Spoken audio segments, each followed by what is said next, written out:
Assalamualaikum warahmatullahi wabarakatuh, Bapak. Waalaikumsalam warahmatullahi wabarakatuh. Nah, sebelumnya terima kasih Pak atas kesempatan yang sudah diberikan kepada saya untuk bisa mewawancarai Bapak. Bapak Imron ini kan kemarin saya dapat data bahwa Bapak pensiunan dari OPD Dinas Lingkungan Hidup sebagai kasih persampahan tahun 2019 sampai 2021 sampai Bapak purna gitu ya Pak ya. Ada beberapa hal yang ingin saya tanyakan terkait jabatan yang Bapak pegang sebagai ASN. Yang pertama, bagaimana perasaan Bapak ketika Bapak memegang jabatan sebagai kasih persampahan tersebut, Pak? Kalau perasaan itu berat, sebab ini adalah amanah dari masyarakat, harus kita jalankan. Berat sekali karena yang diawasi cukup luas, Kabupaten Indragiri Hulu, berarti 14 kecamatan. Yang sampah yang harus kita perhatikan, bukan yang kita perhatikan lagi, yang kita olah. Bagaimana sampah itu tidak menumpuk dan tidak menimbulkan penyakit. Ada hubungan nggak Pak antara jabatan yang Bapak pegang dengan keseharian yang Bapak lakukan di rumah? Ada. Kira-kira apa yang bisa membuat Bapak bisa seperti ini? Oh, ini adalah hobi saya masih bujangan, bahwa ini memang harus dilakukan karena sampah itu kebanyakan orang banyak dibuang-buang. Sekarang kita ambil manfaatnya aja, kita bisa mengolah sampah itu dengan baik dan menghasilkan. Apabila kita mengolah sampah dengan baik, menghasilkan, tambah asik. Apa yang memotivasi Bapak untuk melakukan pekerjaan Bapak sebagai kasih persampahan kemarin dengan sungguh-sungguh? Oh, karena mengapa saya sungguh-sungguh? Ya. Itu amanah. Perkasih persampahan itu amanah dari masyarakat. Jadi makanya kalau kita pendekatan dengan persampahan, memang orang banyak jijik persampahan, karena persampahan itu kan banyak dianggap orang enteng. Memang kecil tapi lama-lama kan membukit. Tapi kalau dia pandai cara mengolahnya sampah tidak akan ada. Sampah ini kan rumit. Kota besar aja masalah sampah, banjir masalah sampah.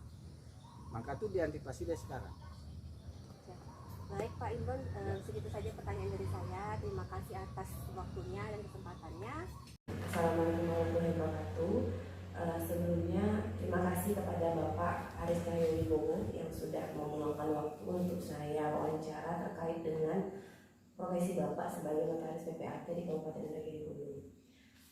Pertanyaan pertama, menurut Bapak bagaimana konsep penerapan pelayanan publik yang terkait dengan profesi Bapak sebagai Notaris PPAT? Ya, terima kasih Bu Happy. Jadi pada prinsipnya yang pertama, untuk pelayanan publik kita harus mulai dari diri sendiri, yaitu dari kantor kita sendiri. Kalau di kantor kita sudah terjaga dan tertata dan terkelola secara baik, maka kita bisa menerapkan selanjutnya kepada eksternalnya, atau siapa target market kita, target klien kita. Saya selalu menerapkan prinsip pada seluruh staf dari kantor saya, itu adalah di sini tempat kita bareng-bareng mencari rezeki, mencari nafkah. Nah, yang kedua, dalam pelayanan kami secara eksternal, saya selalu menerapkan prinsip kekeluargaan kepada seluruh klien saya. Bagaimana caranya kita bisa masuk terhadap suatu sistem, yaitu adalah sistem kekerabatan dan kekeluargaan itu, biar nanti menciptakan suatu kenyamanan dari pada si klien terhadap kita, itu akan mulai muncul, dan kemudian selanjutnya trust, kepercayaan. Nah, pada prinsipnya seperti itu sih. Berarti kalau misalnya Bapak simpulkan, apa yang menyebabkan Bapak bisa melakukan pelayanan seperti itu kepada klien Bapak? Kalau disimpulkan sebenarnya gini, yang penting bagi saya adalah komunikasi. Baik Bapak, terima kasih ya Pak atas waktunya, atas jawabannya. Terima kasih sebelumnya. Dari kedua video wawancara tadi dapat kita simpulkan bahwa sebagai pelayan publik kita itu harus memiliki prinsip berorientasi pelayanan, di mana prinsip tersebut dimulai dari diri kita sendiri, baru kita bisa terapkan ke eksternal ataupun ke orang yang akan menerima jasa pelayanan kita. Sebagus tidaknya pelayanan yang akan kita berikan itu tergantung dari bagaimana tingkah laku pribadi kita ataupun bagaimana cara kita dalam melayani dan memenuhi kebutuhan dari customer ataupun penerima jasa kita.